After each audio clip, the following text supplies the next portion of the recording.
L'honneur. Voilà, hâte de commencer avec toi, poser des petites questions. On va revenir pendant au moins, je pense, une bonne heure. Je sais pas trop combien de temps ça va durer en vrai, mais pour ceux qui ne connaissent pas déjà, est-ce que tu peux te présenter, nous dire qui tu es? OK, donc moi, c'est Théo Mariano Liquefac. Je suis joueur, R6 sur, BDS. Ouh là! Ça commence mal. C'est dur la Je suis fatigue. joueur R6 sur BDS. Non, je suis joueur BDS sur R6, je suis capitaine leading game et j'ai 21 ans. Très jeune en plus, hein. Ça, on va en parler aussi de ta prématurité dans le jeu, quand tu es arrivé et cetera. Mais avant de, voilà, de parler d'R6, le but aussi de ce podcast-là, c'est d'en apprendre un peu plus sur toi, sur ta personne, sur qui tu es. Moi, j'aimerais qu'on commence, revenir un petit peu à quand tu étais plus petit, quand tu étais encore un enfant. Je sais même pas, tu es né où? Tu es né en Île-de-France? Ouais, je suis né au Chesnay, dans le OK, 7-8. et tu as des origines du Portugal? Ouais, c'est ça. Mon père est portugais et ma mère est française et polonaise. Polonaise, OK, d'accord, je savais pas du tout pour ça.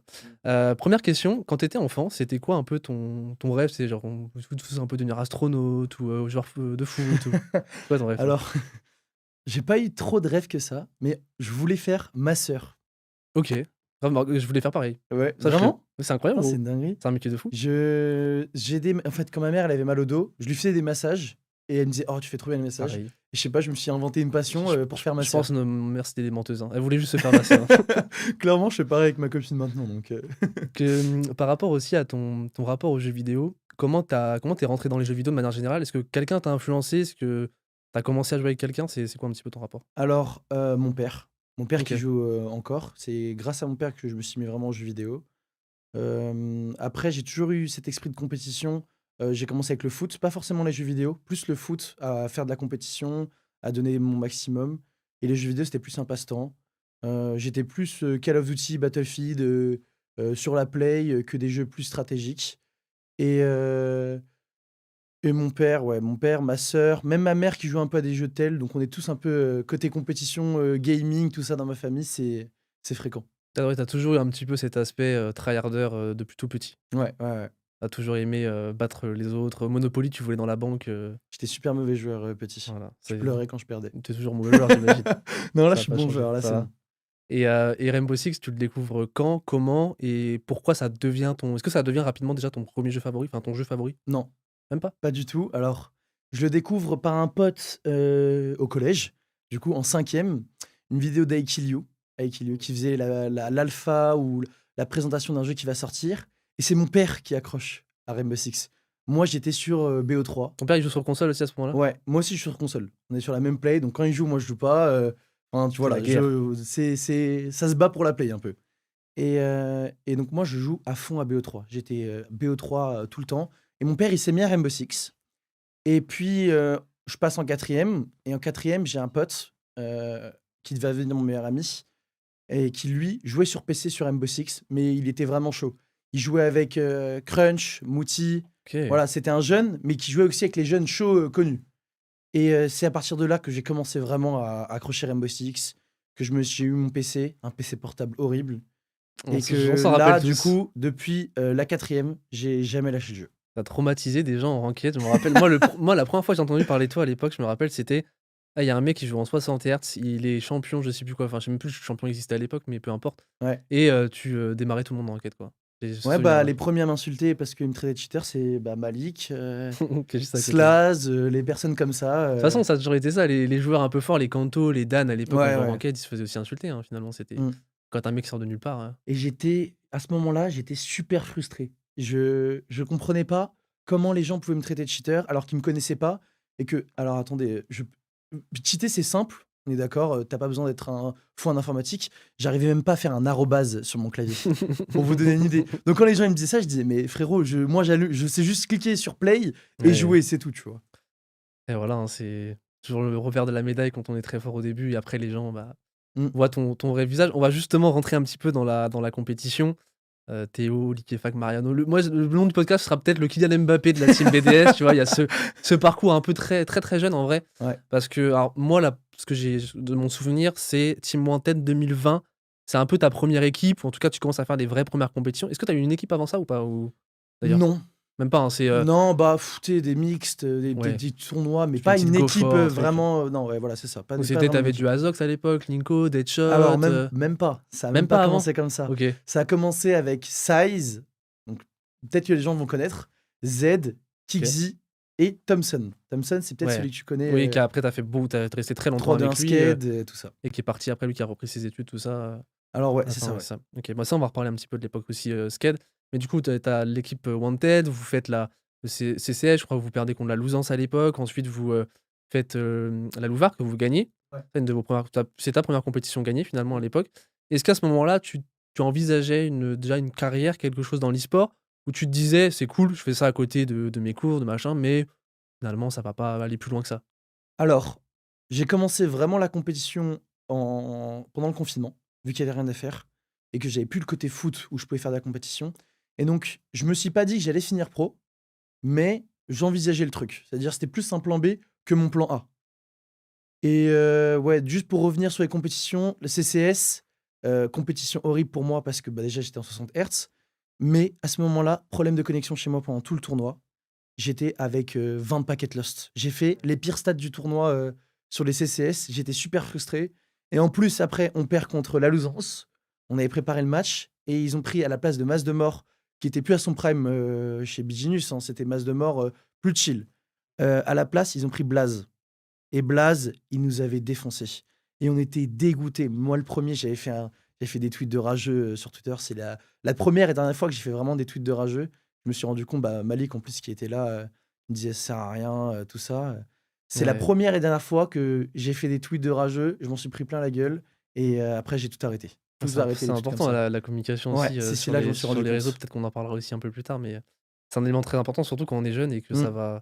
ça va très vite. Ma question qui, tu as parlé du fait que tu avais arrêté le foot du coup, à ce moment-là? Alors non, je continue toujours le foot, mais c'est après quand on a rejoint 3-2-1 Skate un peu plus tard, OK. où là, on avait plus des ambitions plus hautes. J'ai dû arrêter le foot parce que c'était Comment, 2 entraînements par semaine. comment à l'époque où tu commences à travers de la compétition, comment tu gères ça aussi au niveau des études? Tu étais à quoi? Tu étais encore au lycée à ce J'étais, moment-là? au lycée, ouais. Tu gères comment au niveau des études, au niveau de ta vie sociale? Est-ce que, finalement tu es beaucoup devant le PC? Est-ce que tu gères ça un peu comment à ce moment-là? Alors les études, j'ai jamais trop kiffé les études.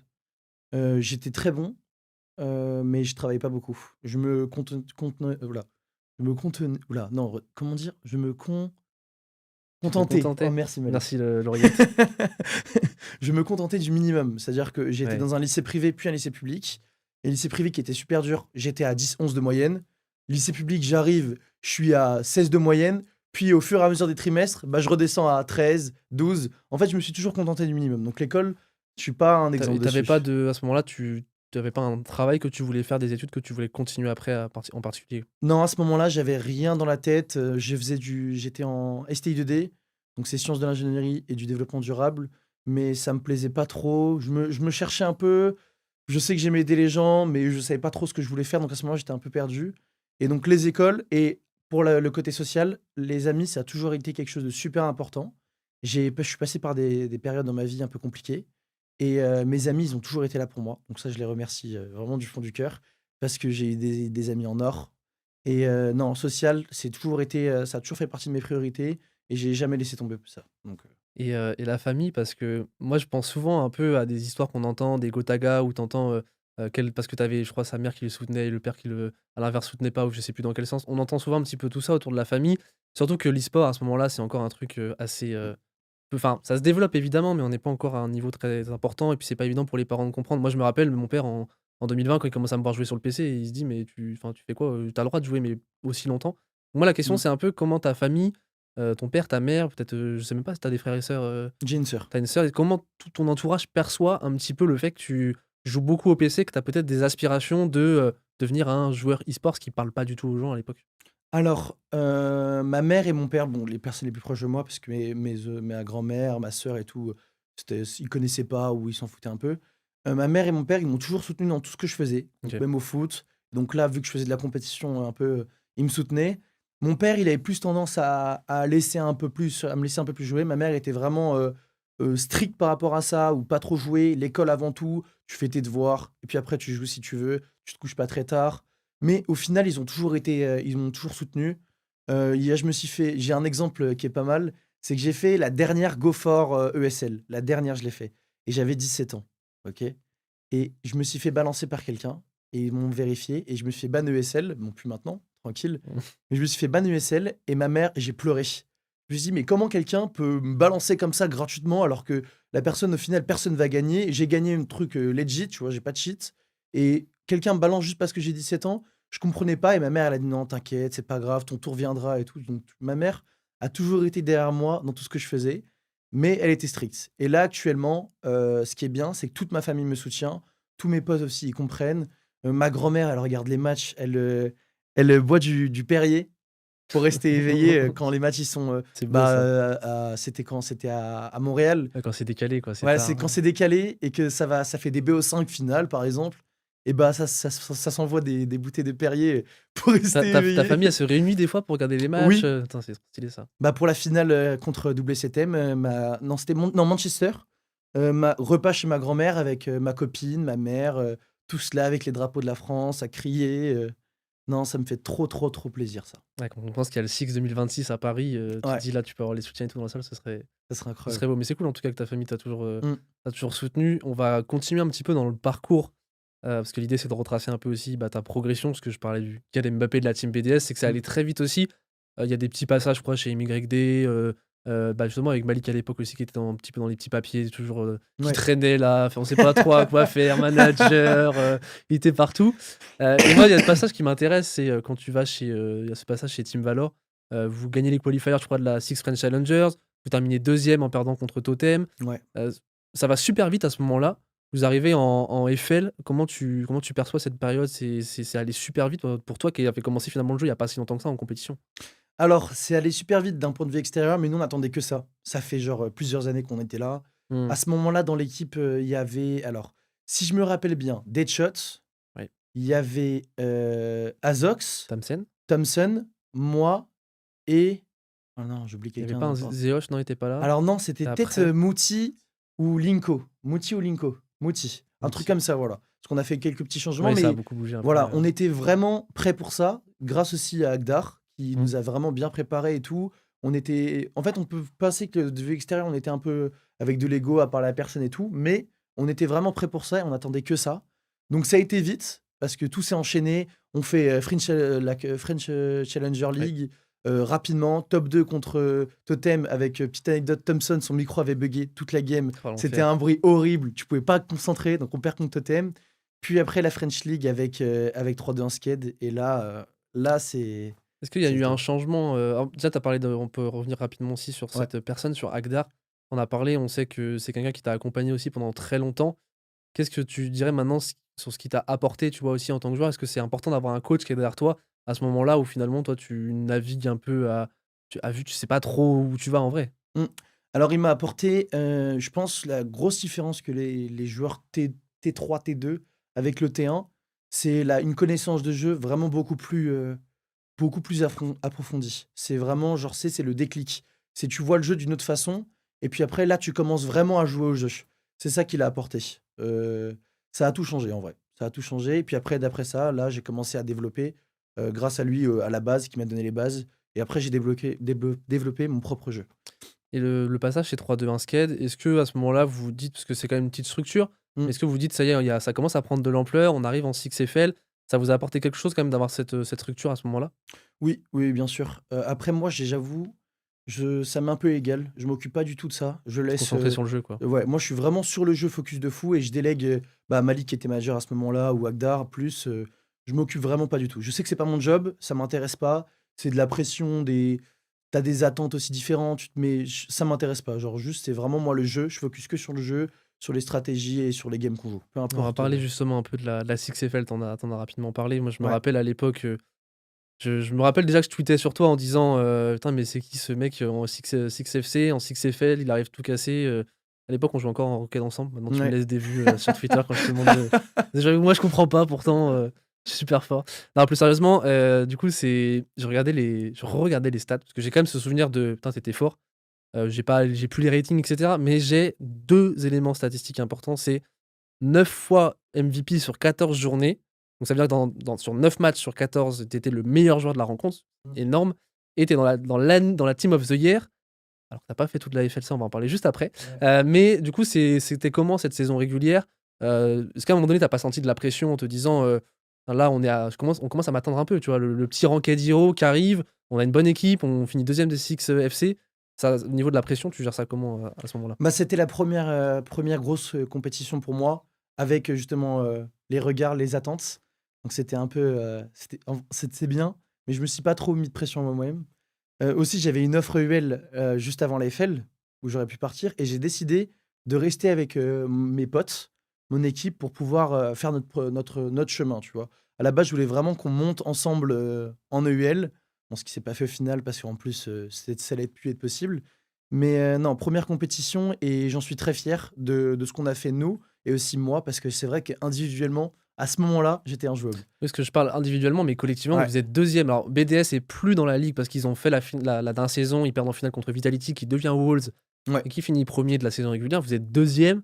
Bon, c'est quand même la surprise, tu vois? Il y avait des équipes où on pouvait se dire: «Ah, ils vont peut-être faire des trucs et cetera». Non, c'est 3-2-1 Skate qui arrive, surtout qu'il y avait eu l'AGA qui s'était pas super bien passé, il y avait une défaite contre Pandore, contre Desro, enfin, c'était pas du tout les résultats attendus. Vous terminez deuxième et là, il y a ce départ, donc on va en parler dans quelques instants, ça va être le sujet d'après, chez la team BDS. Tu pars, avant les saisons enfin, avant les finales de la Six French League. À ce moment-là, comment tes coéquipiers, comment Agdar ont perçu le truc? Comment ils ont reçu? Parce que forcément, c'est un moment pas non plus évident pour toi, mais pour eux aussi de voir un de leurs meilleurs éléments clairement partir.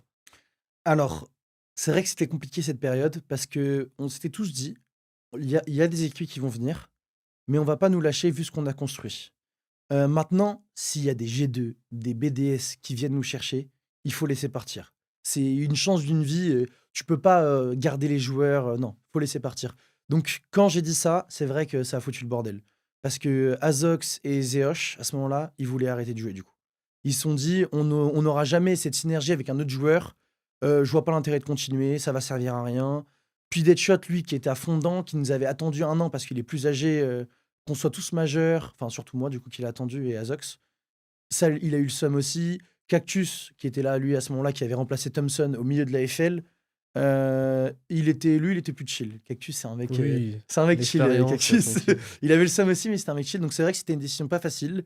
Après, j'ai pas fait ça du jour au lendemain. Moi, j'aurais préféré jouer la finale, mais ça n'a pas pu être possible parce qu'il y avait les transferts, la transfert période qui se terminait avant. Donc ça s'est pas fait. Mais donc c'est Reikos qui m'a remplacé au final. Et je faisais des scrims avec Reikos pour lui montrer ce que je faisais, pour lui montrer comment nos attaques, nos trucs comme ça. Je pense que c'est normal sur le moment, n'importe qui voit son meilleur joueur partir, cette synergie. Tu le Mmh, seum sur le moment, c'est normal. Après, je pense qu'avec le recul, ils se disent: «Bon, ah, le gars, il va chez BDS, ouais. tout ce que tu as fait après, on va en parler de ça, c'est logique justement chez BDS. Alors, tu arrives à un moment particulier, on va pas refaire tout l'historique de qui est BDS, je pense que les gens qui nous regardent savent, Mmh, quelle est la structure, ce que représente la structure. Il faut savoir que BDS, quels que soient les rosters, ça a toujours été top 3, top 5 des équipes les plus attendues en event. Tu pouvais arriver en étant claqué, BDS, ils sont toujours, tout le monde veut la battre. Tout le monde veut ouais, battre, ouais. notamment parce qu'il y a Sheiko, hein. Chico. Sheiko, c'est, quand ça tue Sheiko, ça crie, Sheiko dans les events. Donc il y a ce moment-là où tu arrives où BDS c'est clairement pas à leur prime, ça fonctionne pas très bien. Il y a le passage avec Bios où ça fonctionne pas du tout. Mmh, Il y a Rafale qui, on le sent, ils sont un petit peu une pente descendante mmh. et ils gagnent le Gamers 8. Ouais. Et toi, tu arrives au moment où, putain, ils gagnent le Gamers 8, enfin, je sais plus si ça s'appelait comme ça à l'époque, mais Ouais, ça bref, s'appelait comme ça, c'était ouais. déjà le Gamers 8. Tu t'es pas dit, «Putain, j'arrive chez BDS, grosse structure, je vais rejoindre un mec comme Sheiko qui est genre le mec avec le plus d'aura du jeu». Comment tu perçois le fait d'arriver là, à ce moment-là, avec la pression que ça peut engendrer? Alors non, j'ai pas eu de pression. Jamais de pression. J'ai pas eu de pression parce que déjà de un, le choix que j'avais fait l'année dernière de rester en FL, ça m'a donné énormément d'expérience en match. C'est-à-dire c'était que la FL, mais déjà, j'avais une expérience de vrai match, d'attente. On avait joué Wolves aussi, qu'on avait battu une fois et perdu une fois. Donc on savait, enfin, j'étais confiant par rapport à ça. Et la pression, j'ai très bien été entouré. Donc déjà Stouflex qui arrive à ce moment-là, qui c'est une personne en or, hein. Moi j'adore les personnes drôles. Et lui vraiment, c'est tu te pisses dessus. Il est trop drôle et super bien genre mentalement etc. Donc ça m'a beaucoup aidé. Et aussi j'étais avec des LM, des Bridé, Sheiko, Renchi. Bon, ils ont chacun leur caractère différent, mais j'ai été super bien accueilli, je me suis senti direct dans le truc, donc par rapport à la pression et aux attentes, hem, ça va, j'allais bien. Juste, j'étais pas prêt à ce que tu as dit, les équipes, comment ils jouent contre BDS et comment ils jouent contre les autres équipes. Ça, je l'ai découvert un peu plus tard ça.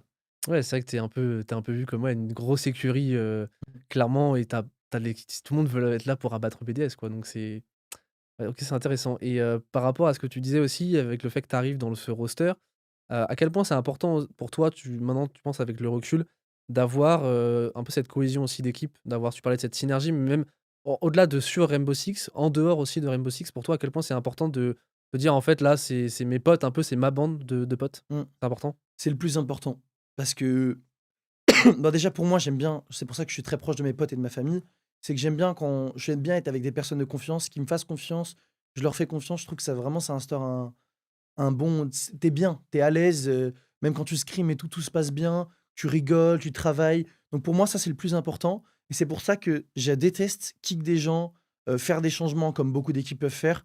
Pour moi, ça marche pas. Tu peux pas marcher à la pression de dire: «Faut que je fasse quelque chose sinon je vais me faire kick». Non, on se fait confiance, on se donne le meilleur de nous-mêmes et non, vraiment ça, c'est vraiment le C'est plus comme une important. famille, en fait, hein, Ah c'est ouais, c'est une ouais. deuxième famille un petit peu d'avoir une équipe comme ça. On se soutient dans les moments durs, comme on a tous pu avoir. Même je sais pas si vous avez mes tweets un peu, où je dis, «Je suis avec ma famille», c'est je le pense vraiment. Je le soutiens. Là, maintenant, j'ai un rôle un peu plus de capitaine aussi et leading game, donc je suis leader, hors jeu et dans le jeu et même sans ça, même déjà avant, ça me tenait vraiment à cœur de savoir si mes potes, ils allaient bien, s'il y avait pas de problème, comment je pouvais les aider. Parce que vu que j'ai un peu de vécu, même si je suis jeune, je sais que je peux aider et même si je peux pas aider, bah, je suis là pour eux et ils le savent. Il y a un point intéressant que tu as évoqué, c'est le fait que tu es un leader dans le jeu. Mmh. Donc leader in-game, pour simplifier, c'est quelqu'un qui va donner les shot calls, qui va donner un peu l'orientation, même si on sait que maintenant sur R6 ça évolue et on n'est Ouais. plus à l'époque de Fabian qui dit à son équipe, «Tout le monde fait ça et puis enfin personne ne nous ça bouge». Non, tout le monde donne un peu des calls, on le sait, mais tu as quand même ce rôle de leader et en même temps, tu as un rôle dans le jeu qui est pas le plus évident parce que tu es dans une sorte d'entry, lurking où tu vas faire tes moves en solo souvent. Comment tu gères ça aussi justement de devoir lead le roster et en même temps rester concentré sur ton jeu et à quel point ça peut impacter tes performances dans la game? Alors, en scrim, je focus vraiment plus, le jeu d'équipe que mon jeu individuel. Donc j'ai toujours été habitué à me concentrer sur les autres alors que je suis complètement à part. Maintenant, je fais confiance aussi aux personnes qui moi je suis de l'autre côté, eux ils sont d'un côté, mais à ce moment-là, il faut qu'il y en ait un qui prenne les décisions aussi. Même si j'essaie de dire: «Ah les gars, vous êtes bloqués, faut rota» ou des trucs comme ça, bah, faut que Bridé, il lead au niveau de l'exec, faut que Sheko, il calme un peu le truc, faut que Solotov et Yuzus, ils disent: «Là, il faut qu'on fasse ça, il faut qu'on fasse ça». Donc en vrai, j'ai trouvé les bonnes personnes qui m'aident dans mon lead, mais c'est vrai qu'au début, au tout début, c'était compliqué. Après, j'ai toujours eu un comment dire? J'ai toujours été un leader, dans tout ce que je faisais, même au foot, j'ai toujours été quelqu'un qui aimait diriger et cetera, ce qui peut des fois être, négatif parce que quand tu aimes diriger, il faut savoir aussi déléguer, il faut savoir faire confiance. C'est pour ça que la confiance, c'est très important pour moi. Mais non, j'ai été habitué par rapport à ça et quand j'étais chez BDS, j'avais déjà le même rôle, chez 3-2-1 Sked, c'est-à-dire leading game et lurk.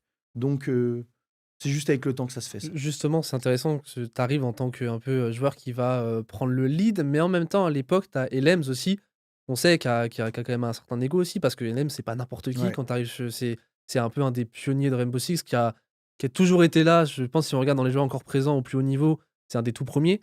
Comment ça se passe un petit peu là? C'est pas vraiment une passation de pouvoir, mais il y a ce truc un peu peut-être de mentor, Ouais. c'est quoi ta relation avec Elems au moment où tu arrives dans un rôle un peu similaire? Bah, LM déjà, ça a toujours été un exemple pour moi parce que, bon, BDS, j'ai toujours été fan de BDS et LM, c'était le capitaine et le leading game, comme tu as dit.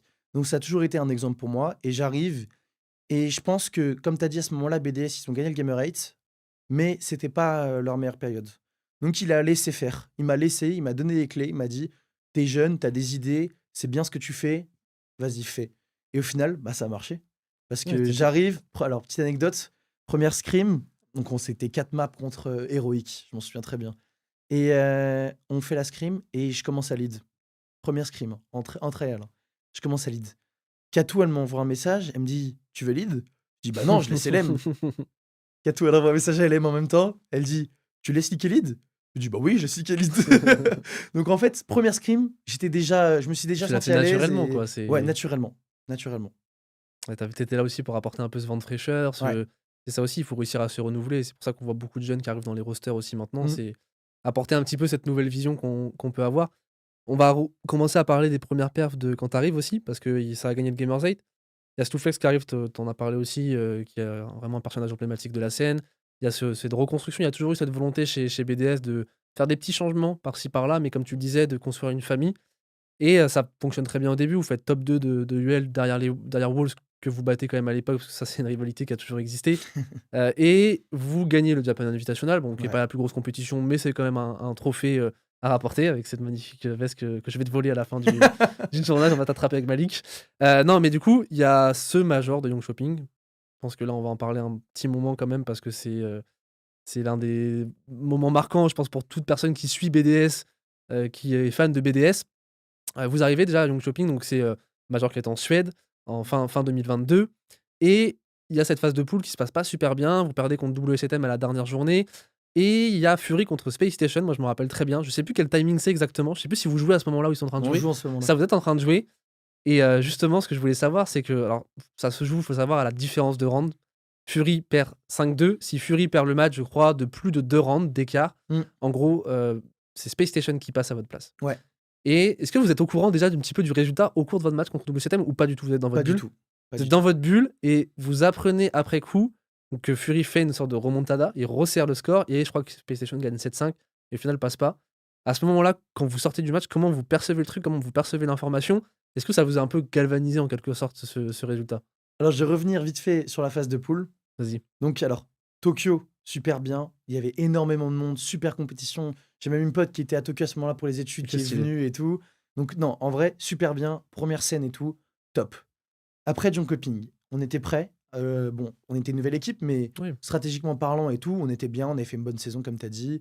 On venait de venir on avait gagné le Six National, le Japan Japan, Six National. National. Ça, ça, Lapsus. c'est la prochaine compétition.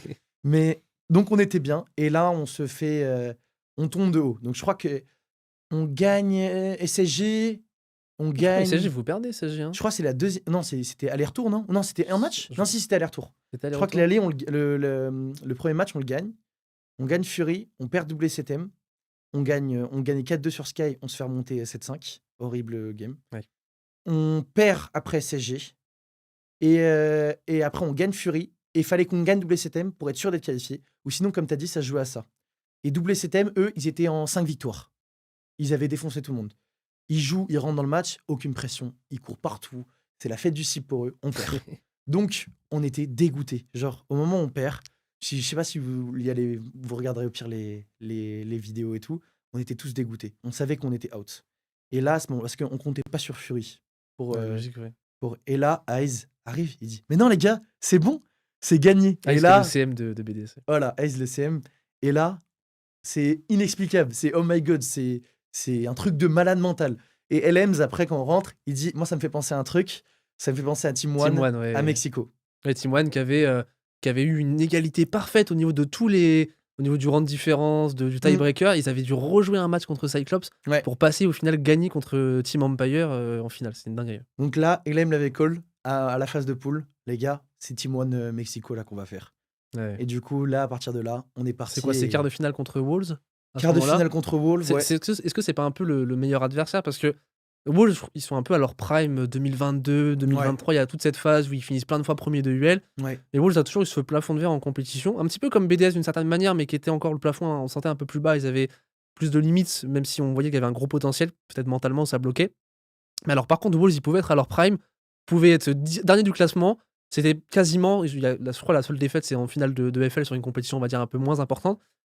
Comment t'expliques ça? Est-ce qu'il y a une vraie rivalité entre vous qui existe et c'est vraiment ce truc de on veut les défoncer, quoi?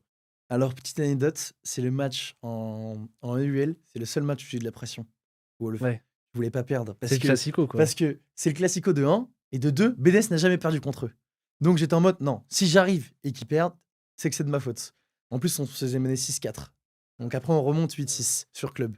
Donc, Wolf, en EUL, c'était le match le plus compliqué. Et après, en major, on venait de faire un truc de malade.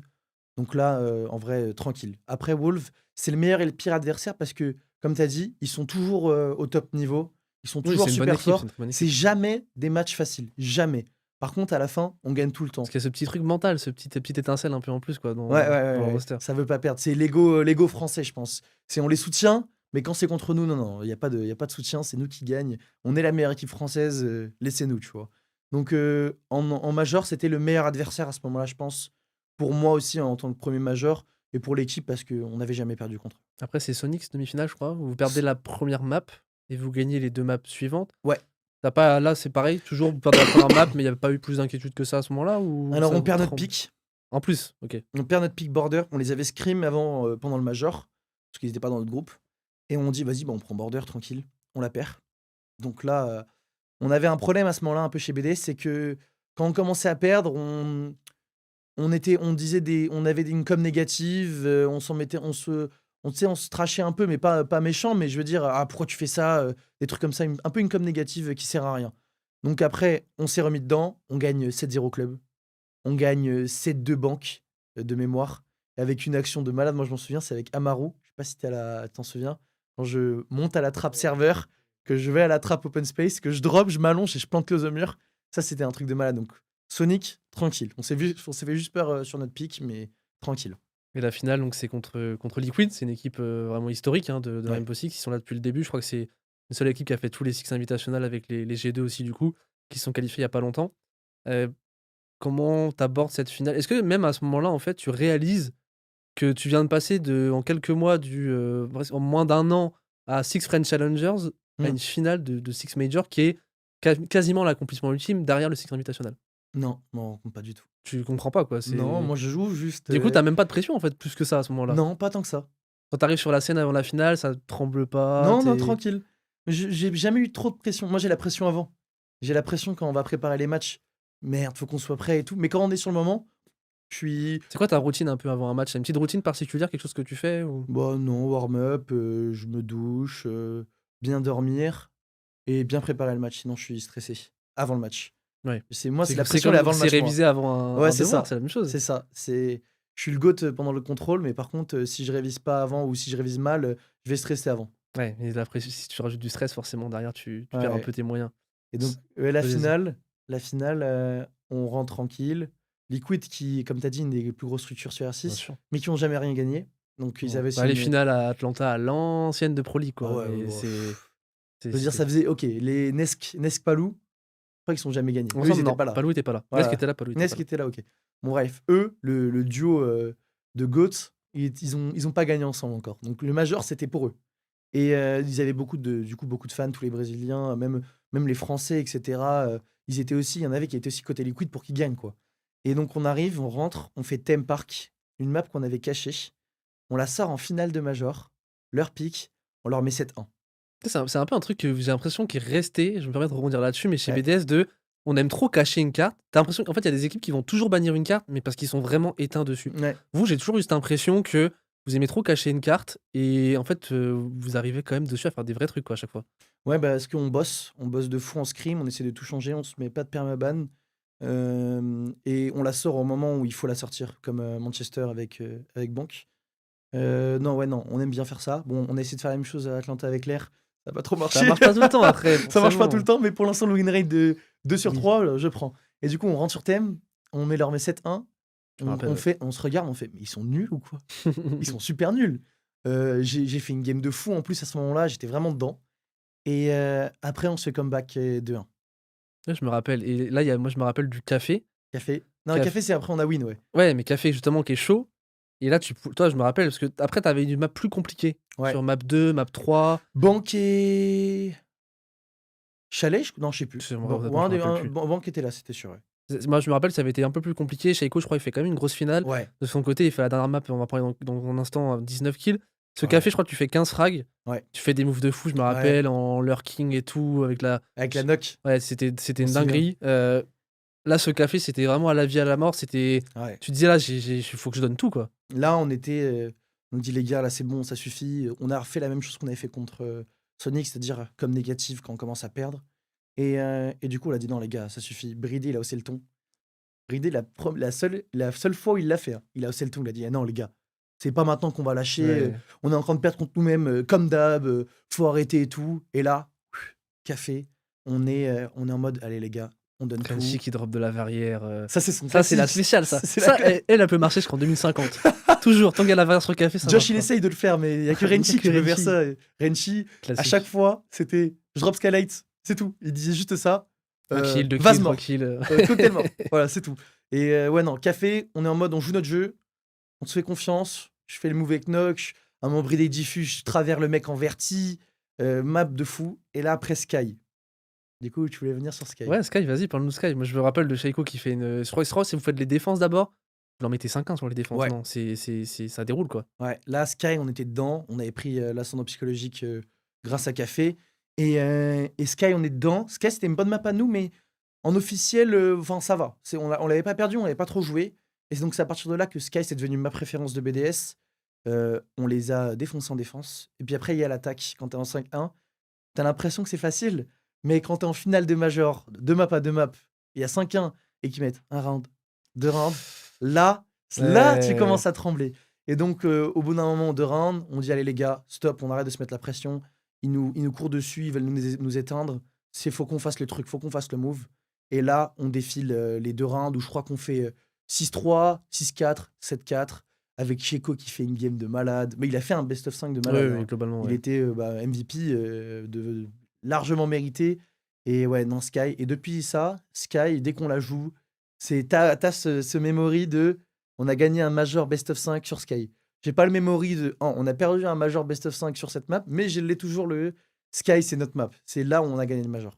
Moi, je me rappelle, j'ai vu en fait, moi, j'étais trop heureux, forcément, tu vois, on suit BDS depuis des années tous, c'est l'équipe un peu française, phare qui va toujours très loin en compétition. Je me rappelle, j'étais en mode trop content et je vois Bridé qui lâche des larmes, bah, forcément, j'ai pleuré derrière mon écran, je pense qu'on était tous super émus. Est-ce que c'est là, avec le recul, tu penses que c'est le plus beau moment de ta carrière? Alors, en termes de palmarès, oui, mais moi, je l'ai pas vécu comme ça. Moi, j'étais super content, mais parce que j'avais gagné, pas parce que c'était le Major. Moi, j'aime juste trop gagner. Et Tu c'est pensais là. déjà à la prochaine compétition, toi? Ouais, non, mais non, mais moi, j'ai gagné, tu vois, j'étais content, je m'en souviens, je saute, je sais pas ce que je fais sur la scène, je fais n'importe quoi, mais j'étais trop content de gagner. Et là, je vois Bridé et Brian aussi, les deux, qui pleurent. Et eux, tu vois, eux, ils l'ont vécu Bah, autrement. oui. Eux, c'était Ça la fait des années finalité, qu'ils c'est. courent après, Ouais, c'est une dinguerie parce que tu te dis, ça fait depuis 2020 quasiment, Bridé et Lems, ils sont arrivés à peu près à cette période-là, 2020-2021. Tu dis, ça fait des années que les mm. mecs, ils sont là et ils courent après. Il y a le petit jeune là, le petit con qui arrive, il y a 3 mois et après c'est grâce à ce petit con aussi que ça marche, Ouais, mais genre c'est une dinguerie. mais je suis dégoûté, moi. J'aurais pleuré sans doute si on avait gagné à Montréal ou à Manchester, Ouais, mais ouais. j'ai le seum d'avoir eu ce moment-là à ce moment-là, tu vois. J'aurais préféré gagner le Major un an plus tard. Mais bon, ça reste un beau souvenir, Oh, ça reste un très très beau tu souvenir, pensais mais plus pas à le plus l'after beau. party après toi, après la After party victoire. très, Très cool très aussi. sympa, ouais. Bon, on va pouvoir clôturer cette première phase de BDS, je trouve, qui était importante. Mmh. Et on va arriver plus là dans un moment. On sait que la carrière d'un sportif en général et d'un e-sportif, d'un joueur e-sportif, c'est un peu la même chose. Moi, j'aime beaucoup faire le parallèle entre sport et e-sport, même s'il y a des différences, hein, évidemment. Mais il y a des hauts et des bas dans une carrière, ça c'est certain. Et moi, je voudrais qu'on revienne sur le Six du coup qui arrive après, le Six 2023. Je suis pas intéressé pour Heu, revenir. on reviendra pas sur le Six 2024 puisque, il y a pas eu de qualification de notre côté. Mais ce Six 2023, en plus, ce qui est super intéressant, c'est qu'il y a eu un docu, qui avait été fait par BDS à l'époque Mmh. et tout le monde a été un peu choqué par, bah, tu vois, les tensions qu'il y avait eu notamment avec Sheiko. Et on sait, hein, Sheiko, c'est un joueur exceptionnel, mais on sait aussi il a cette aura, cet ego, tu vois, du mec. Mais Ouais. forcément, Parce que c'est Chico. c'est Sheiko, j'ai même pas besoin d'en parler, je pense, plus que ça. Ça a été un peu, ça a été vécu comment à l'époque? C'est quoi même ton rapport avec Sheiko sur le plan professionnel à ce moment-là, sur le plan personnel? Comment tu vois tout ça? Parce qu'on a vu qu'il y a eu des grosses, grosses tensions entre vous, quoi. Alors, le documentaire, moi, j'aime pas trop parce que, ils montrent que les mauvais moments. Ils ont montré les moments Ouais. où il y avait les tensions, mais ils ont pas montré les moments et les bons moments. Parce que Chico, c'est pas mon ennemi, hein, Non, mais bien c'est sûr. mon pote, tu vois? Non, parce qu'il le montre c'est pas trop vu comme ça, d'après moi. Donc ouais, Chico, à ce moment-là, ce qui n'est plus le cas, il a beaucoup travaillé dessus et ça, je suis très content. Grâce aussi à Stouflex, à tout le staff BDS, qui ont aidé. Il avait un problème, c'est que quand il déteste perdre. Tu sais, il fait même pas ça contre nous, c'est juste il déteste perdre, même une map. Il va rager, il va dire: «Punaise, pourquoi on a pris cette map? Je comprends pas et tout». Moi, je déteste ça, c'est l'inverse. J'aime pas quand on perd le mental. Lui, il perd pas le mental, mais il fait perdre le mental aux autres à ce moment-là, tu vois? Et je déteste ça. Donc moi, je gueule, je dis: «Arrête de dire ça et tout, on a fait les choix ensemble et tout». Sauf qu'en gueulant, c'est moi aussi qui fais perdre le mental au reste de l'équipe. Ouais, Donc ça c'était ça notre problème. s'engraine, c'est Je voulais cercle vertueux. je voulais dire aussi un Vertueux. truc, tu parlais de Ouais, meilleur moment, le Six 2023, c'est mon pire moment. OK. Le pire, parce que c'est la première compétition où je vois comment les gens ils jouent contre BDS et contre les autres équipes. C'est pas Heu, dans cette phase de poule où vous jouez LOS ouais, et les mecs Loss, ils crient Sheiko Oxygène, Lolo, ouais, dès qu'ils font un kill, quoi. Loss, C'est Oxygène et Cyclope. Sans que je les crois, mecs, et un sans que les autre. mecs sont juste contents de tuer Sheiko. Ouais. Ah ouais, non, Et ça ça te fout hors de toi. ça me fout le démon. Je Ça me me demande si fout c'est le pas là où démon. il y a un clip de toi qui crie, Ouais, mais non, mais si on avait les j'ai incité coms. beaucoup de gens sur le Six. Ça m'énerve pas qu'ils disent oh, je suis content d'avoir joué Checo. Ça m'énerve juste qu'ils crient, en fait. Ils auraient pu dire oh, j'ai tué Bridé. Bah, j'aurais été autant énervé, tu vois. Mais c'est là, à ce moment-là, où Checo, il a un impact sur tout le monde. C'est que soit les gens vont être super nuls contre nous, ils vont avoir peur. Soit les gens vont se transcender et vont pas être à 100%, ils vont être à 200% pour prouver à Checo, pour lui prouver, juste à lui, hein, qu'ils sont meilleurs qu'eux ou qu'ils sont au même niveau que lui. Comment vous faites justement, maintenant? Comment tu fais pour gérer ce truc de, les mecs, ils vont jouer à 200% contre nous? C'est quoi? Tu te prépares encore mieux? Ouais, Tu t'as pas le choix. Déjà, en étant favori, tu sais que les gens vont beaucoup plus te préparer, vont être meilleurs contre toi. Mais en plus, quand t'as Checo, bah là, t'es obligé d'être à 200%. Pour être au même niveau que l'équipe qui est à 200%, si toi t'es à 100, bah t'as aucune chance, même si t'es meilleur que, tu vois. Donc, ouais, là, depuis ce moment-là, je suis au courant qu'il faut être à 200% à tous nos matchs. Et tout le monde est au courant dans l'équipe. Même en scrim, quand on scrim avec le coach, Checo est pas là, bah les scrims, elles sont beaucoup plus simples. Parce que les gens, j'ai l'impression, Checo, il a vraiment un impact où ça veut le prouver, tu vois. Et le Six, pourquoi c'est le pire moment? Pour 2 raisons. Déjà, quand on perdait des rounds ou des matchs, c'est Wolf qui nous ont dit, les gens ils criaient dans les practice rooms, ils étaient contents qu'on perdait. Après ça, donc déjà, ça, je comprends pas. ça fout la rage. Ah ouais, ça fout la rage de fou. Tout le monde veut tout le monde veut te niquer, quoi. Après, il y a eu des suspicions que Renchi il se droguait ou je sais pas quoi, parce qu'il avait fait une game Oui. de fond contre Emmanuel. Oui, parce que Renzi, en fait, c'est tellement le mec force tranquille et tout le monde le Ouais, voyait en mode, il était waouh, fou. il y a un clip qui tape sur la table, il est en Mais oui, sueur et il était tout. fou. Mais parce que Renzi, ils savent pas que c'est quelqu'un qui se transcende de fou quand il Mais joue, oui, que il c'est un était putain de fou. passionné, Il quoi. était fou de la Ouais, situation. ouais. Il était fou que les gens, ils veulent absolument notre downfall. Pendant le tournoi, il était fou. Et on n'avait pas de chance en plus à ce moment-là. Pendant le Six, il y avait les R6, c'est stratégie, aim, individuel, mais il y a aussi une grande partie de chance. Si tu mets Ned et qu'il a un HP ou des trucs comme ça, eh bah, tu peux rien y faire, quoi. Donc, on n'avait pas de chance. Les gens voulaient notre downfall. Aussi, un moment qui a raté, hein, nos meilleurs amis Sonic, à ce moment-là, qui piquent, je sais plus qui, Oxygène ou Dark Zero. Ils piquent Dark Zero juste pour que nous, on se tape double Oui, CTM parce au que tu premier pouvais tour. choisir, qui Ouais, tu ils étaient jouais. premiers de poule et du coup, ils ont choisi leur adversaire. Ils piquent Dark Zero et en gros, je te fais la situation. Il y a les admins. Bon, allez, Sonic, qui était la meilleure top 1. Vous piquez qui? Donc toi, t'es moi, Flex. Dark Zero. Comme ça, Dark Zero. Ils savaient en fait. Ils Ouais. savaient qu'en piquant Dark Zero, on jouait forcément double CTM. Donc déjà, tu vois, ça, plus ça, et la petite goutte pour finir, le match contre Astralis. Bah, Le pire match de j'allais ma en vie. parler parce qu'il y a cette défaite contre WCPM, je crois que vous perdez 2-1. Vous faites un 2-1, on un se beau fait BO. comeback club 6-2. Ah, c'est ce truc-là, le 6-2, j'étais, La première OK. map, on gagne 6-2 ou 6-3, on se fait comeback, on les explose sur café 7-0 ou 7-1, et on perd Oregon 7-3. Ouais. Donc c'est là déjà tu te dis normalement tu dois gagner le BO, quoi. Normalement, gagner Normalement, 2-0, et fini. c'est une autre histoire peut-être derrière. Ouais. Parce que là vous tombez en lower bracket, vous gagnez 1, 2, 3 matchs, je sais plus exactement combien. Ouais, un truc comme ça, ouais. Et il y a ce match contre Astra. Moi je me rappelle, il y a un theme park, je crois. C'est celui-là où ça rend fou. T'as Dinaino, le frérot, il fait des dingueries. Il y a des capcans de partout. Vas-y, parle-nous de ce theme park parce que. J'ai pas envie, je suis pas Parle-en, intéressé pour ça. parle-en, t'es obligé. Alors, Astralis, l'équipe on est la seule équipe où. Non, on avait battu Oxygène et Qui- Astralis en poule. Astralis, pour mettre le contexte, c'est une équipe qui joue un peu n'importe comment. C'est des fous. C'est l'équipe nord-américaine, les mecs, ils sont. Ouais, c'est les darons de SSG. SSG, c'est leur Oui. petit. Ils jouent un peu comme ça, mais moins. Astralis, c'était des malades. Des malades. En plus, on était potes avec eux, hein, tranquille. Les deux équipes qu'on avait battues en poule, donc, dont Astralis, donc on les connaissait, on savait comment jouer contre eux. On va sur Villa, parce qu'à ce moment-là, on était nuls sur Border, Villa et Oregon. On était nuls sur ces 3 maps, donc il fallait qu'on en banne 2. On savait qu'il y a une des 2 maps où on va devoir la jouer. Donc on va sur Villa, on la perd. Ils font des strats de fou, qu'on n'a jamais vu, parce qu'on l'a practicé quand même si on était nuls. Après, on gagne la deuxième map, je sais plus c'est laquelle, et derrière la map, Theme Park. Donc Theme Park de malade, vraiment malade la map. Et les clutches de fou, les Capcans 1v4 qui gagnent.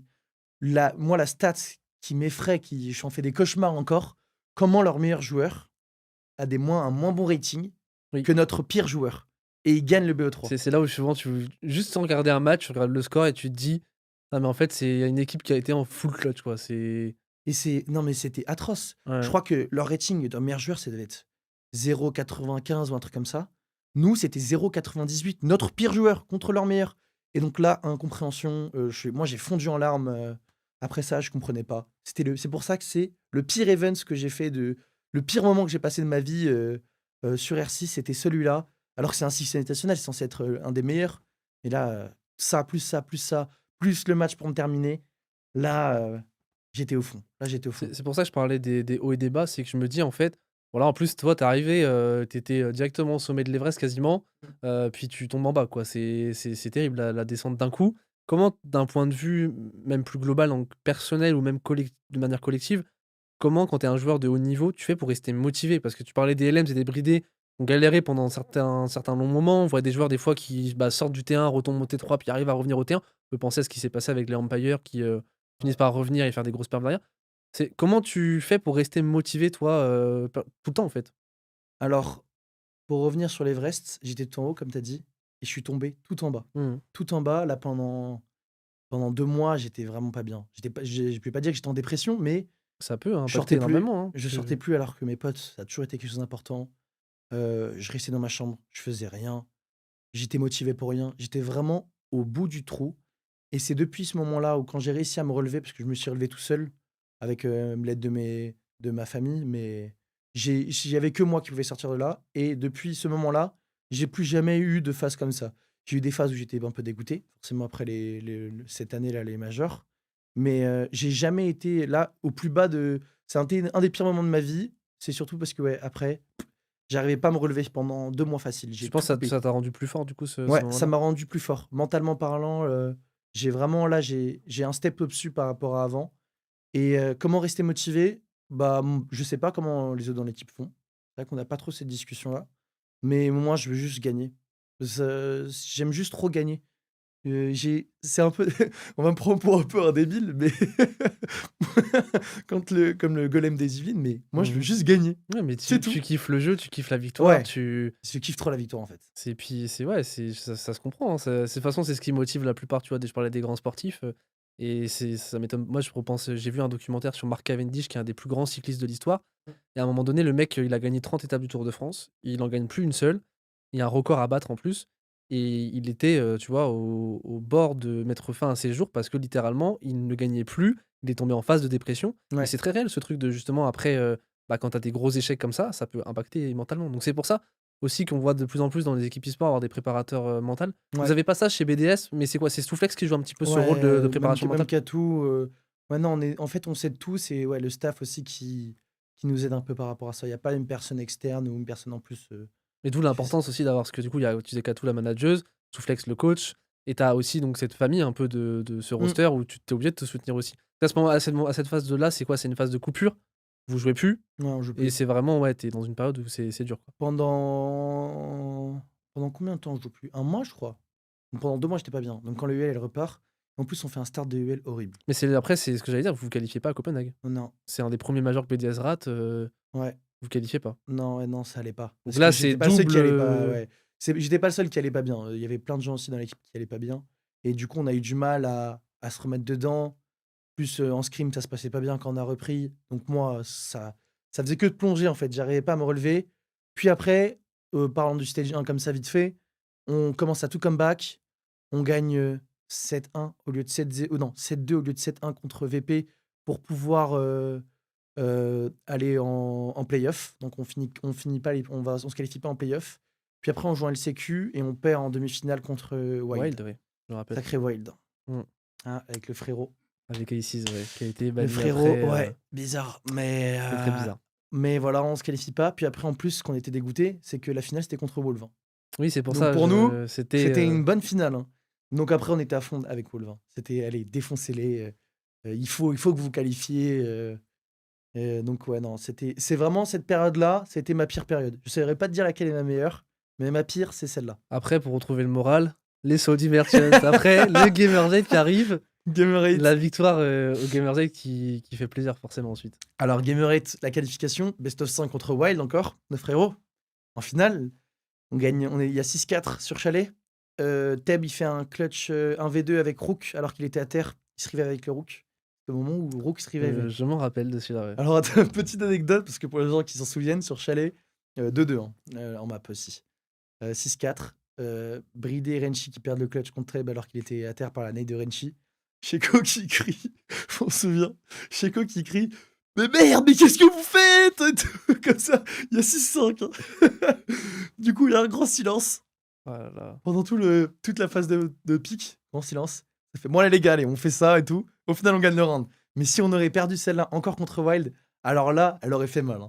Là, elle Ouais. aurait fait mal. Et puis après, ouais, le Gamerate 2023. Bon, le Gamersgate, on va pas trop revenir. À chaque fois, ça se passe bien. Ouais, Vous gagnez globalement, ça fait beaucoup d'argent, ça fait une belle compétition de gagner. ouais, Ça, voilà, ça, il y a que du bonus, que du positif. En plus, c'est des beaux événements chaque super. fois. C'est un des meilleurs. Riyad, on est super bien accueillis, on mange bien, les trucs ils sont fous. Il y a de l'argent aussi, on est bien d'accord. Les trophées ils sont sympas aussi. Tout ce qu'ils font autour, même le média et tout, genre tout est super. On est tellement dans de bonnes dispositions, on kiffe tellement que je pense que c'est surtout pour ça, parce que les gens ils disent ouais, que BDS ça gagne parce qu'il y a beaucoup d'argent. Oui, peut-être, mais sinon on aurait gagné tous les Six aussi. Il y a plus d'argent aux Six. hein. Mais c'est juste que l'ambiance où on est vraiment en chill. On est dans des super hôtels, on mange bien. Donc c'est vraiment l'ambiance. Si les majors se passaient comme ça, je pense qu'on gagnerait beaucoup plus de majors que là. hein. Il y a peut-être aussi, du coup, moins cette pression parce qu'il y a moins les adversaires qui veulent absolument battre BDS. Est-ce que tu penses Ouais. aussi à ce truc-là un peu, au niveau du mental qui parfois a pu coûter sur certaines grosses compétitions? On a toujours eu l'impression, alors c'était peut-être moins le cas depuis que tu es arrivé. Est-ce que tu penses que c'était aussi un des freins, du coup, parce que tu parlais d'un Sheiko qui à un moment donné gueulait peut-être un petit peu trop, toi qui réagissais mal. Ouais. Est-ce que vous avez travaillé là-dessus, justement, sur cet aspect mental pour surpasser un petit peu ces Ouais. trucs-là? Ouais, non, après le Six, on n'a plus trop eu ça. Enfin, il y a eu des périodes où ça c'est reparti. Mais je veux dire, c'est vraiment le Six et le Major John Coping où mentalement on n'était pas bon par rapport à ça. On a évolué par rapport à ça. On a travaillé sur ça vraiment beaucoup, beaucoup, beaucoup. Donc, non, ça c'était réglé. Et je vais revenir sur un truc que tu as dit. Au Gamerade 2023, il n'y avait pas la même pression que au Six de vouloir battre BDS. Les gens, ils étaient plus en mode oh non, les gars, faut qu'on gagne la compétition, il y a plein d'argent. C'était plus comme ça. Et du coup, ils étaient focus sur l'argent plus que focus sur nous. Et du coup, je pense que c'est pour ça que les matchs étaient plus simples. Après, l'eSport World Cup de cette année 2024, ils voulaient aussi notre dos, hein, les gens. Ils Oui, étaient non, mais beaucoup plus sur forcément. notre dos parce que c'est bon, BDS, ils gagnent à chaque fois, lâchez ça. Et cette année, le tournoi, ça a été un des tournois les plus faciles. hein. On n'a pas été mis en difficulté une seule fois. La seule fois où on a été mis en difficulté, c'est FaZe Labs 7-5, sauf qu'après, on gagne 7-0 et 7-2 sur Bank et Sky. Grâce à un Donc, body shot qui vous a grâce à un body énervé. shot, hein, alors là, ah oui, petite anecdote, hein, j'ai Donc ça, c'est celui de cette année, hein, du ouais, Gamersgate, pas de celui l'eSport World Cup, ouais, là, de oui, cette voilà, c'est année. ça l'e-sport World Cup. Et il shoot body, Souls. Et je dis, non mais attendez, c'est un daron, il a des enfants, on est des jeunes, il nous shoot body. Non les gars, on va pas laisser passer ça, c'est pas possible. Du coup, toute la game avec Sheko, on était survoltés. On criait, alors ça shoot plus body, hein. Tu sais, on criait des trucs comme ça en français et tout. Moi tellement je criais fort, après avoir crié, tu sais, t'es en mode, oula, j'ai un peu mal à la tête. Tu sais, j'ai un peu le tournis tellement j'avais crié fort sur les mecs en mode alors vous shootez pas body là et tout. Donc ouais non, cette game là, ce que je disais avec Sheko, c'est qu'on était prêt à perdre s'ils avaient pas shoot body à ce point-là. hein. Mais je me rappelle très bien. Donc ça, c'est 2024. On va Ouais, revenir du coup en 2023. Donc ouais. Gamersgate remporté. Il y a Atlanta ensuite où vous vous qualifiez, vous perdez en quart de finale contre G2. Et là, on sent que c'est pas mauvais, c'est pas très bon. Mm. Est-ce que c'est un peu c'est à ce moment-là que vous avez senti la fin de cycle avec Elems et Renshiro? Ouais. Vous avez senti que ça, il y avait plus cette étincelle? Alors, faut que je trouve mes mots parce qu'il faut pas que je dise de conneries non plus.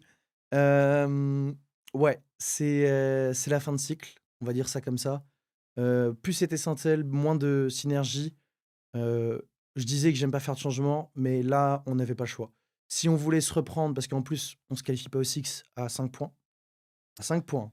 Oui. C'est-à-dire, vraiment, on aurait fait Ce match contre le Virtus match. Pro, Voilà, le match de seeding, il rapporte plus de 5 points. Je crois qu'il rapporte c'est 10 je points, crois que tu vois. c'était 20 points, un truc Ouais, comme voilà, ça, tu vois. Donc vraiment, à 5 points, c'est rien.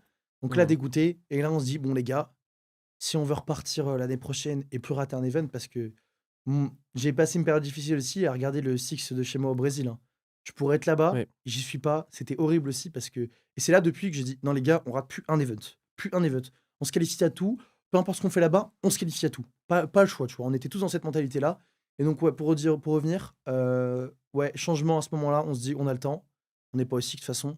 On a Malte qui arrive en début d'année de l'année prochaine avec les qualifs. Donc c'est maintenant qu'on doit tester Et quelque chose. comment, je pense que c'est quelque chose qui les gens ne savent pas forcément, comment se passe un kick? En fait, je pense qu'il y a pas de façon d'organiser un kick parce que tu parles surtout quand tu parles d'une famille parce que, Ouais, enfin moi Renshiro et Lems, c'est voilà, on a fait, plein des enfin tu sais, des soirées et tout, des on a trucs, Nouvel An, des trucs comme voilà ça. donc où tu sais bien que c'est des gens qui tu soudé, mais à un moment donné, c'est le travail aussi, tu Ouais, vois? Faut des ouais. résultats, ça a beau être genre ton best friend, si tu n'as pas le résultat qui va avec, c'est compliqué. Mmh. Ou comment ça s'organise un kick? Ça commence un petit peu à discuter avec le coach, qui tu vois? C'est un petit peu de ce que tu peux nous en dire en tout cas. OK. Il y a différentes façons de faire. Moi, je vais raconter la façon saine de faire parce qu'il y a plein d'équipes qui, du jour au lendemain, t'apprennent tes kicks, ça a tout fait dans ton dos. Non, nous, on n'était pas comme ça parce que comme tu as dit, on est une famille, on veut faire ça bien. Donc, 1re partie, c'est ça discute avec le coach. Le coach, c'est celui qui prend la décision, hein, parce que si le coach il dit: «Il y a pas de kick», il y a pas de kick, hein, c'est lui qui décide. Touflex, il avait déjà pensé un peu avant à vouloir faire des changements, mais il a laissé passer parce qu'on a gagné encore le Gamerate et à Atlanta, c'était le dernier truc. Donc lui, il voulait faire des changements et c'est, Sheiko qui donne l'idée de use Solotov parce qu'ils sont gratuits, Eminem, ils viennent de Parce partir. qu'il y a ce truc-là aussi de tu peux vouloir faire des changements, mais pour prendre qui? Parce que si tu as personne Ouais. à prendre, finalement, tu as pas trop d'intérêt à faire un changement. Donc là, Donc il on y a le donne bon timing. ouais, c'est ça, super timing avec Eminem qui se dissout. Donc ils sont LFO plus, tous ouverts au contrat, sans contrat, tranquille. Donc c'était la meilleure opportunité possible et tu parles avec BDS aussi, avec Pat, à ce moment-là où, tu lui demandes, «Ouais, on aimerait bien faire des changements, est-ce que c'est possible? On veut prendre ce joueur, si ça passe pas, on voudrait prendre voilà ça, ça, ça» et après dès qu'il y a son accord, bah, tu en parles au joueur. On fait un meeting, on dit: «Bon, bah, voilà les gars, on a réfléchi et je pense que c'est plus possible, on va devoir faire un changement». Parce que aussi il y a aussi la pression de BDS derrière. Vous gagnez Normal, pas, vous oui, bien qualifiez pas sûr. au Six, on fait quoi? On vous kick, on fait des changements nous-mêmes. Donc au bout d'un moment, c'est même pas nous forcément qui voulait plus que ça, c'est qu'on a été aussi poussés à le faire parce qu'eux, ils veulent des résultats BDS, c'est normal, hein, ils nous payent pour qu'on gagne, ils nous payent pas pour qu'on se qualifie pas et qu'on perd, on est bien d'accord. Donc ouais, on en parle, on a une réunion et après, bah, soit tu peux le prendre mal, soit tu peux comprendre. Justement, j'allais te dire comment Elem et Renshiro, tu vois, perçoivent le truc à ce moment-là, eux, de leur côté. Renchi, il comprend pas trop. Renchi, il est un peu surpris parce qu'il a pas été si mauvais que ça. Il a bien joué, même à Atlanta, il fait un clutch de fou contre VP, qui nous qualifie. Non, non, les 2 étaient pas mauvais, mais c'est juste que on n'avait pas le choix de faire des changements. Donc Renchi est un peu dans l'incompréhension et LM, je pense qu'il s'y attendait. Je pense qu'il savait qu'il allait avoir des changements. Est-ce qu'il savait que ça allait être lui ou pas? On sait pas, mais il savait qu'il allait avoir des changements et il a compris. Il a compris, il était, bah, forcément, il est dégoûté parce que c'est une période de sa vie, incroyable, mais il a compris et moi, je lui ai parlé longtemps après, je lui ai donné des news, il a eu des offres, je lui disais ce que je pensais des équipes à l'heure actuelle. Enfin, on Tu s'est pas entretiens lâché. encore un bon lien, avec Elem? Ouais, ça va. Renchi, il y a plus trop ce Renchi, si, Renchi, bah, je le vois un peu moins. Enfin, je lui parle quasiment jamais, mais je veux dire, il m'envoie un message quand on a gagné le Gamerate, «Félicitations frérot, vous avez tué ça», genre, c'est toujours, chill, tu vois? Au début, il a pas trop compris, mais au fur et à mesure, il a compris donc du coup, avec Elem, il y a un peu qui est chez NC maintenant, ouais, il y a un peu cette rivalité quand vous c'est ça. affrontez de forcément, lui, il est en mode: «Ah, je veux prendre ma revanche un petit peu», parce que ce qui peut se comprendre aussi. Ouais, ouais, non, c'est pour ça que j'ai dit oui, un peu hésitant, pas parce qu'on s'aime pas, mais parce que du coup, c'est un adversaire et qui veut absolument prendre sa revanche. Je lui en veux pas, c'est normal, moi j'aurais fait la même chose si je me serais fait kick de BDS et que j'allais dans une autre équipe, mon seul but, ce serait de battre BDS, hein, on est bien d'accord. Ouais, c'est Donc logique. c'est Mais en même temps, les choix à l'époque, tu vois, toi, tu viens d'arriver, tu un peu l'étoile montante, c'est logique que tu vas pas te faire écarter. Chez mmh, Ico, c'est compliqué parce que, bah, je sais même si quoi? c'est la personne qui représente BDS et puis il reste quand même très performant et Bridé va trouver un support Impossible, du niveau de Bridé, tu vois, il y en a pas énormément, quoi. 0. Donc, voilà. Bon, les choix de Yuzuz et Solotov, alors c'est des choix qui tombent très bien parce qu'il fallait trouver des profils aussi qui, du coup, complètent, enfin, remplacent bien, Renchi et Lems qui ont des rôles pas forcément non plus, facile parce qu'on est sur des garçons qui, bah, tu vois, Renchi avait un peu ce rôle de tourelle, de teneur de flanc. Tu as un Elems qui était aussi, très dans le roaming, tout ça. Donc quand vous voyez Yusuf Solotov, vous vous dites vraiment c'est les 2 profils parfaits. Parfait, parfait. Ce qui était très important, c'était des personnes qui avaient de l'expérience. On voulait pas, former quelqu'un enfin, moi, ça m'était égal, mais je pense que les autres, ils voulaient quelqu'un qui soit direct dedans. Parce que moi, j'ai eu de la chance, j'ai pas de pression. Mais il y a des joueurs, ils subissent la Ouais. pression Puis et 2 d'un coup, c'est risqué, ah et quoi. 2 d'un coup en plus, super risqué. Donc 2 joueurs qui ont de l'expérience, 2 joueurs qui comprennent le jeu et les profils, comme tu as dit, parfait. Solotov LM et Jesus Renchi. Parfait. Et vous vous dites à ce moment-là, là, on a fait vraiment une opération de fou, on va tout casser cette année. Ou vous êtes encore dans le truc de: «Non, ça va changer la com, on va parler en anglais. OK, ils sont de l'expérience, ils sont bons, mais en vrai, on s» parce qu'Eminem, ils ont toujours, tapé des quarts de finale par-ci par-là, mais Ouais, ça ouais. craquait. Yuzous, on a vu ce qu'il pou il était là très bon, sur le top aussi, mais finalement, est-ce que à ce moment-là, tu pas de garantie, en fait, quand on fait le changement? 0 garantie, mais moi, j'ai senti que ça allait très bien se passer quand j'ai commencé à parler avec eux et quand j'ai commencé à travailler avec eux. J'ai vu, 2 personnes qui voulaient gagner, absolument, comme nous. Et donc là, je me suis dit: «Ça va forcément marcher». Ils travaillent, ils veulent gagner absolument, c'est leur seul objectif. Ouais, parce qu'en plus, eux, Pourquoi on va pas gagner? ils ont des galères de thunes avec Eminem qui les a pas payés, donc ils sont Exactement. en mode: «BDS vient de nous chercher, on a intérêt de performer, quoi». Ouais, c'est ça. Donc ils ont les Mais crocs. ils sont même pas mis de pression, tu sais? C'est juste un peu comme Ouais, moi, ça veut gagner. Ils c'est des font tout pour compétiteurs. gagner. Ouais. Ouais, ouais, ouais. Donc non, en vrai, on avait des attentes parce que tout le monde disait super team, je sais pas quoi. Non, c'est pas des super team. Moi, avant qu'ils viennent, avant que je leur parle, avant qu'on commence à travailler, je me suis rien dit dans ma tête. C'est au moment où j'ai commencé à travailler avec eux, j'ai dit: «Ça va marcher, c'est sûr». Ils veulent win absolument et ils bossent. Après, pour revenir sur le point de l'anglais, parce qu'il y a beaucoup de questions, comme Biscos qui dit en finale de Manchester, «Ouais, on a joué un peu n'importe comment parce qu'ils savent pas parler anglais». Bah, on scrime depuis, décembre, janvier avec eux et ils parlent pas comme s'ils parlaient à leurs potes, anglais. Ils font un effort quand ils parlent, ils font un effort quand on se comprend et quand tu practices l'anglais tout le temps, tous les jours, plus de 6 heures, Puis, oh, tu joues avec eux tout le temps, faut se tu dire que parles. l'anglais sur Rainbow Six, ça nécessite pas d'être, bilingue, quoi. C'est-à-dire que déjà tu as ça et après tu as les moments où tu es en bootcamp, tu as les Ouais, moments où tu et pour le coup, de ce qu'on peut voir un peu de l'extérieur, sur Solotov, il y a ce côté où vous vous entendez très bien avec eux. mmh, Ça aurait pu être 2 mecs qui arrivent et ça joue bien, mais c'est pas des mecs ouais, gauleries. ouais, non. Josh, tu vois, c'est une vraie glitch, il est C'est trop un cas drôle. lui! Ah oui, c'est un cas. Ah non, non, mais ouais, non, ça se passe super bien hors dehors de la game, ce qui est parfait en plus, comme tu as dit, c'est vraiment super important l'anglais, tu pas besoin d'avoir un bon anglais, mais on arrive vraiment à se comprendre. Il y a des fois des mots où ça fait du franglais, ils essaient de On a comprendre. tous entendu ton accent, tout le monde te vanne à chaque fois, mais mine de rien, tu fais les interviews, je pense qu'il y a pas la moitié des gens, qui seraient capables de faire des Ah interviews ouais. sur scène, en anglais. Sheiko, les gens pensent il sait pas parler anglais parce qu'il parle pas, tout court. C'est Ouais, pas juste il il parle sait pas pas. parler anglais, il parle pas, c'est En tout. français, c'est pareil, hein. Il a la flemme. Et Bridé, pour le coup, il parle très bien anglais aussi, Ouais, donc ouais, non. Bah, Bridé, il était habitué, il avait déjà fait. ouais, ouais, bien sûr. Sheko, lui, il avait jamais fait, mais il a fait beaucoup de face it, beaucoup de trucs comme ça, donc il sait parler anglais et Sheiko, il bon, a juste à dire kill. ouais, Normalement, voilà, c'est dead, dead, ouais, c'est c'est tout. ça. Et moi, bah, pareil, beaucoup de face it, beaucoup de trucs comme ça, donc ça, c'est bien fait. Et je veux dire, tu vois, les mots compliqués que je cherchais au début, bah, maintenant, à force de les utiliser, bah, je les connais et je me faisais des petites fiches. Petite anecdote, je me faisais des petites fiches, ça, j'ai dit à personne, hein. Je me faisais des Petite petites fiches info. avec des mots que je com Ouais, mais c'est bien que je ça. savais pas. Je les écrivais, traduction, comme ça, je les apprenais comme ça et maintenant, bah, il y a juste mon anglais qui est toujours mon accent qui est toujours nul, mais je suis bilingue, tranquille. Ouais, Je peux ouais. dire tout ce que je peux penser. Enfin, j'ai même plus de mal à parler français qu'anglais, Bah, ça et c'est ça se voit un petit peu. Non, ça va, ça va. Tu t'exprimes bien. Malik, il se moque de moi. Ah Mais ouais, non. non, juste mon accent est horrible, mais ils sont habitués, eux. Mais aucun problème. On dit tout ce qu'on peut penser en français, on le dit en anglais, il y a aucun souci. Donc pour les prochaines équipes, ça, c'est pour vous.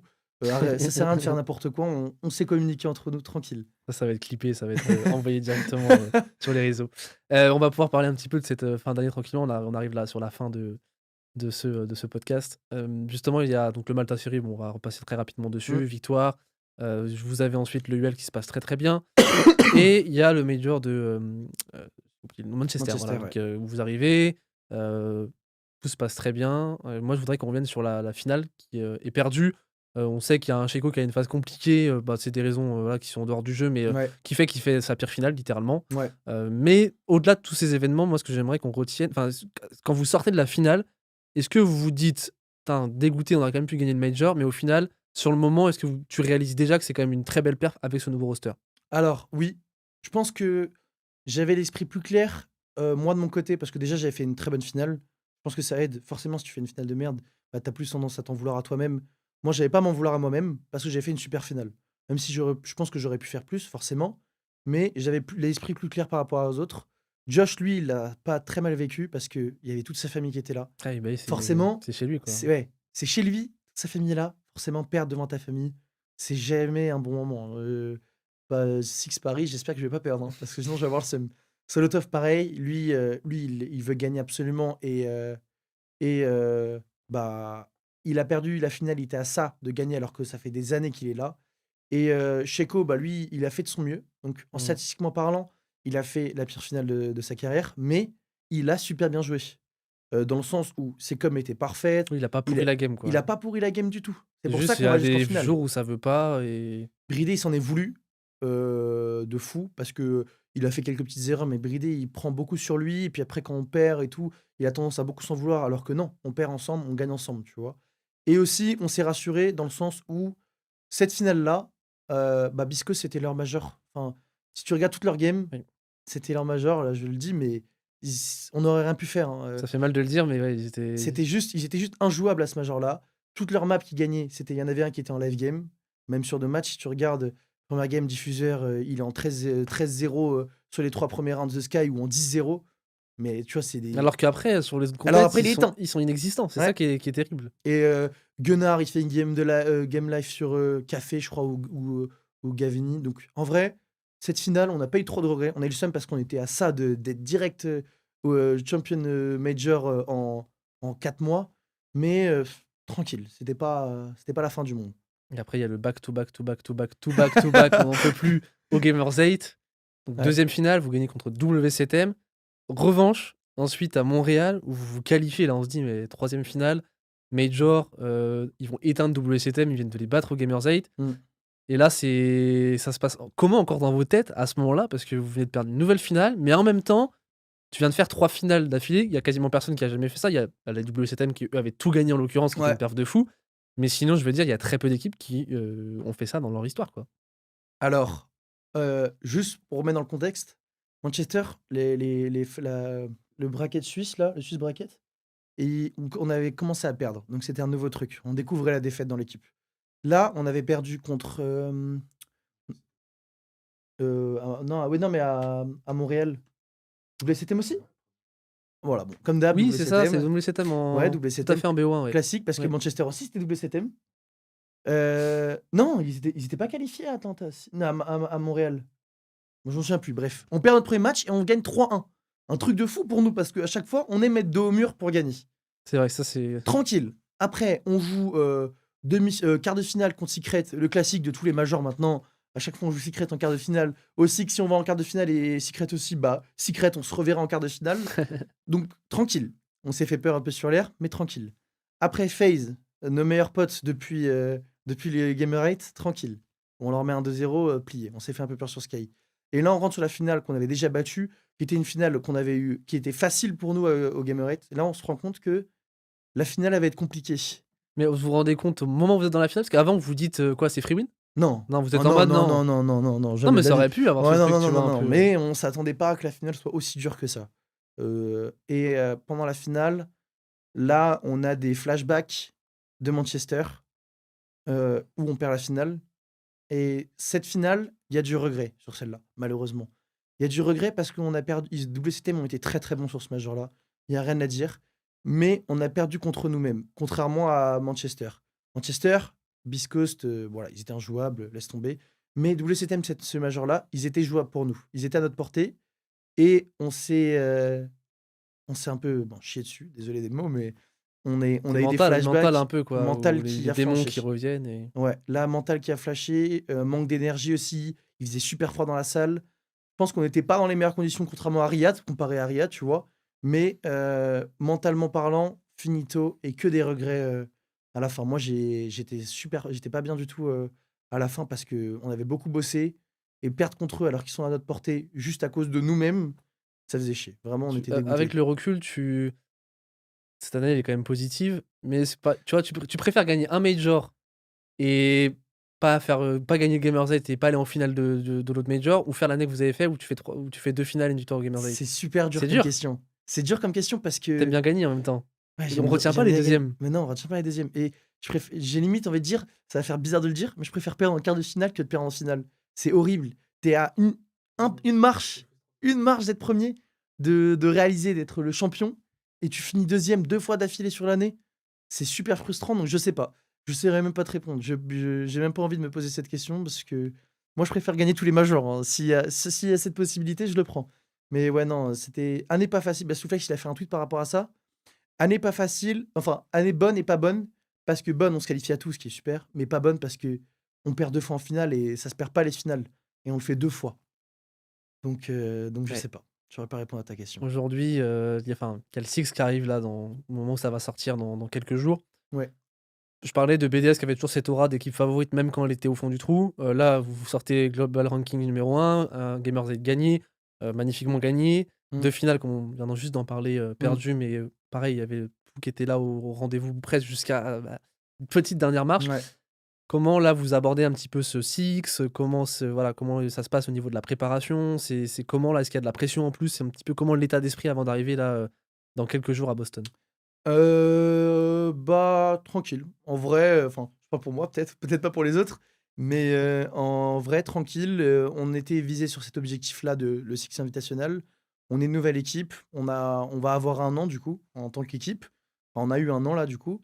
Donc le Six, ça fait partie de nos priorités, parce que nous on a gagné le major, même si Sotovius, il voulait gagner au moins un major pour avoir, j'ai gagné un major. Mais le Six, c'était vraiment notre priorité. Après moi, de mon côté, c'est le Six Paris ma priorité. Du coup, je prends ce six-là aussi comme une épreuve, comme, un exercice pour mon goal total qui est le Six, Paris. Donc j'ai pas tant que ça de plus de pression qu'un major en vrai. C'est vrai que des fois je me dis: «Tain, si Six Paris était tombé là, Alors là, c'était» ça aurait été tu parfait sais pas là. parce que dans un an, ça se trouve, Ouais. tu peux pas se prévoir dans quelle situation tu seras donc ah non, c'est hyper intéressant et j'ai oublié ce que je voulais dire, mais c'est pas très grave. Ah si, c'est ça, c'est qu'en fait aussi BDS, dans leur histoire, les Six, ça s'est jamais très, très bien passé. Il y Ouais. a que 2020, moi je me rappelle, c'est mon 1er Six, tu sur place et BDS avait fait une finale de lower bracket perdue contre NIP qui était exceptionnelle à Mmh. l'époque. Tu avais Erix encore dans le roster, enfin c'était vraiment les tout Ouais, premiers ouais. rosters à l'ancienne, mais depuis, 2021, il y avait eu le truc avec Rafale, Ouais. 2022 du coup, il y a eu je sais enfin, ça s'était pas toujours très, très bien 2022, passé. non pas trop, ouais. 2024, pas de qualification. Ouais. 2023, on en a parlé il y a quelques instants avec le drame contre Astralis. Ouais. C'est quoi pour toi, du coup, avec la petite expérience que tu as du SI? Parce que tu en as fait que un du coup, en 2020, J'en ai fait qu'un seul, le tu Six, as c'est fait mon qu'un seul. deuxième, ouais. C'est quoi pour toi les erreurs à pas reproduire de ce dernier cycle, justement, que tu avais fait? Alors déjà de un, tu viens de me mettre la pression. Là, je commence à stresser du coup. Mais non, tranquille. Pas de pression, tu es bien préparé. Ouais, non, mais là, j'avais pas de pression, je te disais depuis tout à l'heure, là, tu mets la pression avec tous les Six de BTS. Non, Tu pouvais faire que mieux, finalement. ouais, c'est ça. Non, Parce en que vrai, les mêmes erreurs, je pense qu'on a appris. Je pense qu'on a aussi, un petit ajout, de qualité, pour nous aider, dans le jeu et hors jeu. Heu, donc je pense qu'on est préparé et les erreurs à pas faire, c'est, pas perdre de finale encore. Donc soit on perd avant, soit on gagne, mais pas de finale encore, s'il vous plaît. bon, on verra ça. Les équipes pour toi à surveiller? Tu en avais quelques noms, tu te dis quand même, sans que je vous ai pas je sais, je vais pas vous poser la question classique, tu as peur d'une équipe? Et tu vas me Non, répondre: «On j'ai a pas peur de peur. personne». Bah oui. Mais c'est qui pour toi les équipes à surveiller? J'aurais tendance à dire tout le monde, mais si je devais en sortir du lot, c'est, bah, Liquid, je pense, WCTM forcément, parce qu'on va essayer de reprendre notre revanche. Vu qu'ils ont pris leur revanche, c'est à nous de reprendre notre revanche encore. FaZe, enfin je pense les grosses têtes, de d'habitude. Après, en plus outsider, je te dirais moi de mon côté en outsider, heu, Furia. Vu qu'ils sont OK. pas qualifiés, pour moi, Bon, c'est c'est Furia, en fait. Ils étaient dans une période un peu compliquée là, mais il faut pas oublier que c'est Furia et du coup, je pense que c'est pour ça que je les classe en tant qu'outsider parce que, outsider et aussi les tenants du titre, tu vois? C'est donc logique. Furia, c'est pour moi l'équipe à surveiller. Pour moi, soit ils vont flop, soit ils vont être incroyables et ça va repartir sur, l'équipe, d'avant de comme WCTM, quoi. Bon, notez bien ça pour vos pronos, pour ceux qui veulent, un petit peu s'entraîner là-dessus. On va conclure, Théo, avec, 2 petites questions et puis on fera un petit jeu à la toute fin là, pour en clôturer de cette première de tactique. Moi, je voudrais voir un petit peu, savoir ton œil que tu as sur le jeu. Le jeu, il a beaucoup évolué, le jeu, il va avoir, enfin, le jeu a 10 ans. On parlait de tout début, de la bêta. Toi, tu es là, voilà, tu es un ancien finalement, mais en étant très jeune aussi, parce que tu es arrivé, forcément un peu plus tard sur la compétition, parce que tu Mmh, avais pas l'âge légal. ouais. Comment tu vois maintenant, Rainbow Six? C'est quoi un petit peu ton œil sur le jeu et est-ce que le jeu te passionne toujours autant et c'est quoi un petit peu, ouais, ton regard que tu portes sur Rainbow Six maintenant en 2025? Moi, j'aimais beaucoup, donc là, actuellement, j'aime beaucoup quand même enfin, je trouve que le jeu, il est bien, il est très bien, la méta, elle est sympa. Seul problème, c'est les shields. mais avec le nerf qu'ils ont fait, c'est beaucoup mieux qu'avant. Faut juste s'y habituer. Mais les shields sont beaucoup moins pétés qu'avant. Juste le rajout de Blackbird qui, lui, est pété. J'aurais dit la meilleure période de la méta, c'était entre la période batteuse et la période shield. Cette période-là de 1 an, là, 2023, pour moi, C'est vrai. c'était vraiment le top du top. Même Manchester, le top du top. Après, le seul problème dans la méta, ouais, c'est les shields. Aussi, la façon de jouer super agressive, un peu en mode brésilien, tout ça. C'est un peu embêtant, mais sinon, moi, je suis toujours passionné de fou par le jeu. Les maps, elles sont sympas. Ouais, ce que je peux te dire, c'est les shields, faut vraiment arrêter parce que c'est trop, trop pété. Mais voilà. Je m'appelle Théo Mariano, je suis en 2020. Je commence à jouer au jeu. T'as quoi comme conseil à me dire? Qu'est-ce que tu dirais au Liquefac, d'il y a 4-5 ans, les erreurs peut-être qu'il a pu faire, à pas faire, ou les trucs bien qu'il a pu faire justement? Moi, je lui dirais, pas les erreurs à pas faire parce que je pense que ça fait partie, du vécu. Mais le truc que je pourrais dire, c'est lâche pas et n'arrête pas de bosser. Continue, ce que tu fais, aie confiance en toi, n'aie pas trop de pression. Heu, c'est les trucs de base, mais pour moi qui sont vraiment Truc fondamentaux, important. c'est Mmh. ouais, le travail. Le travail, lâche pas. Bon Théo, on va terminer par, des petites questions très simples. Je vais te proposer 2 options chaque fois, tu vas devoir me répondre. La première, très importante, c'est plus saucisson ou foie gras?